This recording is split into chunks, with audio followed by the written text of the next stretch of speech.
I'm curious, what other trends are you seeing, Jamal? Is there anything else coming up?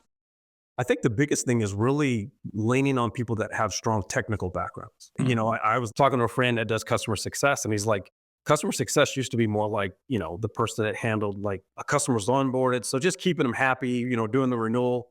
But it's become a lot more technical in some aspects in terms of what they're looking for in some of the background. So I think that's been the biggest thing that I've seen is really that. And those that I think Dimitri talked a little bit around it is those that really know the skill set, right? So I tell people all the time, they're like, well, I've done this before. I'm like, yeah, you've done this before, but this person's actually did it, right? So you're competing against people that have actually done the work versus those that are kind of like, oh, well, I've done a little bit of this, I've done a little of that. I'm like, the market, there's just so much competition, right? And so there are some good candidates in the whole mix of bad candidates. And so you have to kind of weed through that. But I would say, to his point, being able to have someone walk you to the front of the line is going to be helpful. So the better you can leverage your network that way.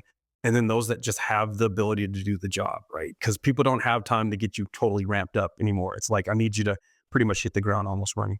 And in the customer success anecdote, it's like that's the do more with less, right? We might have had a full team of sales engineers that could support a lot of those questions in the past. How many of those do you have left, and what can the CS person step in and do? Even salespeople running their own demos now. I mean, I used to always tell people the true salesperson was the sales engineer, right? The SC is the one that made the Mm. money.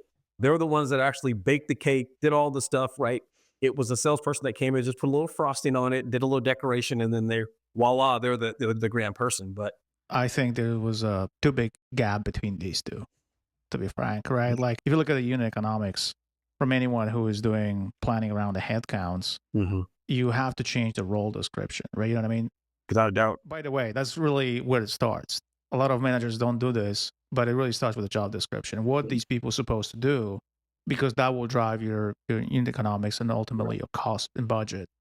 And very often, the companies were just forgetting about that, right? They were thinking in a more traditional way. I'm going to hire more of these, so there's a ratio for these guys. I'm going to bring that. Okay, there you go. That's not necessarily the cost-effective or CFO-like thinking. And definitely, if that's not a CFO-like thinking, that's not the investors' thinking.